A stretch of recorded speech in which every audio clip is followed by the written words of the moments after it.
IPL 2025-এ বড় পরিবর্তন হতে চলেছে 5টি টিমে।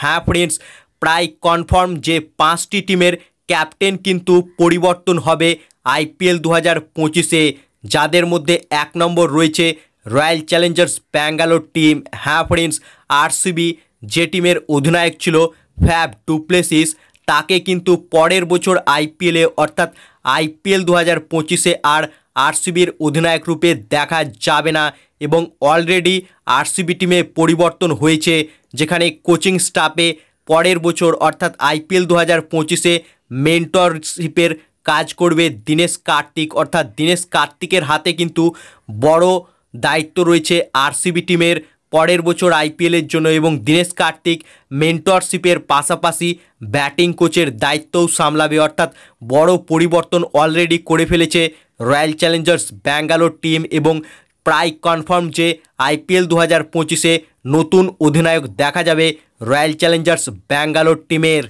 এবং 2 নম্বর যে টিমটির ক্যাপ্টেন পরিবর্তন হতে চলেছে পরের বছর, সেটা হচ্ছে পাঞ্জাব কিংস। হ্যাঁ ফ্রেন্ডস, পাঞ্জাব কিংসের প্রধান ক্যাপ্টেন ছিল শিখর ধাওয়ান, কিন্তু চোটের কারণে এবছর প্রায় অর্ধেক ম্যাচ সে খেলতেই পারেনি এবং শিখর ধাওয়ান তাকে রিসেন্টলি আর ইন্টারন্যাশনাল ক্রিকেটে দেখা যায় না। তাই প্রায় কনফার্ম যে পরের বছর আইপিএলে শিখর ধাওয়ানকে সরিয়ে নতুন ক্যাপ্টেন নিয়োগ করতে চলেছে পাঞ্জাব কিংস।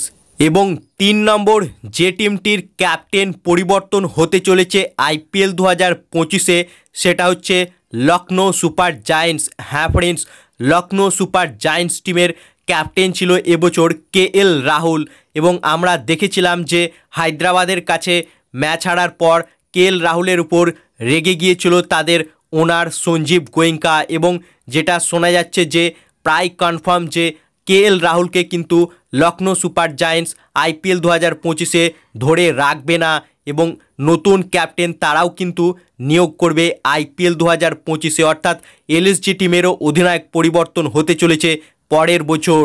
এবং 4 নম্বর যে টিমটি প্রায় কনফার্ম রূপে তাদের ক্যাপ্টেন পরিবর্তন করতে চলেছে, সেটা হচ্ছে মুম্বাই ইন্ডিয়ান্স।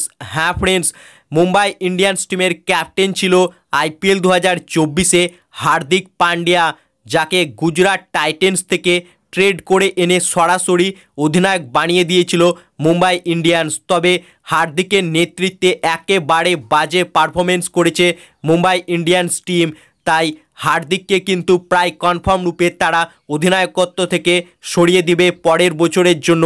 এবং হার্দিক পান্ডিয়া, যাকে রিসেন্টলি ভারতীয় টিমের ভাইস ক্যাপ্টেন থেকেও কিন্তু সরিয়ে দিয়েছে এবং ভারতীয় টিমের টি20 ফরম্যাটের নতুন ক্যাপ্টেন কিন্তু এখন সূর্যকুমার যাদব, আর সেই সূর্যকুমার যাদব কিন্তু মুম্বাই ইন্ডিয়ান্স টিমে রয়েছে।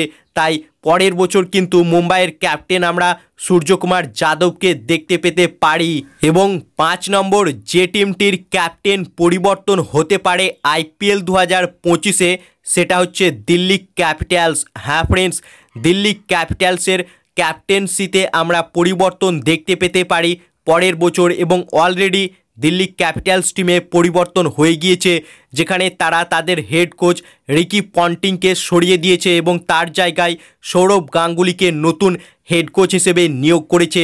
তাই সৌরভ গাঙ্গুলির হেড কোচের আন্ডারে আমরা কিন্তু পরের বছর আইপিএলে দিল্লি ক্যাপিটালস টিমের নতুন অধিনায়ক দেখতে পেতে পারি।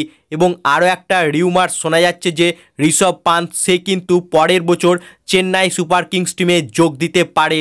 তাই দিল্লি ক্যাপিটালস টিমের অধিনায়ক পরিবর্তন হতে পারে আইপিএল 2025-এ। তো এই ছিল 5টি টিম যারা প্রায় কনফার্ম যে পরের বছর অধিনায়ক পরিবর্তন করতে চলেছে। সো ফ্রেন্ডস, তোমাদের মতে পরের বছর কোন কোন টিমের ক্যাপ্টেন পরিবর্তন হতে পারে তা কমেন্ট বক্সে লিখে জানাও এবং ভিডিওটি ভালো লাগলে ভিডিওটিকে করো লাইক এবং আইপিএল সম্বন্ধে আরও খবর পাওয়ার জন্য চ্যানেলকে করো সাবস্ক্রাইব। ধন্যবাদ।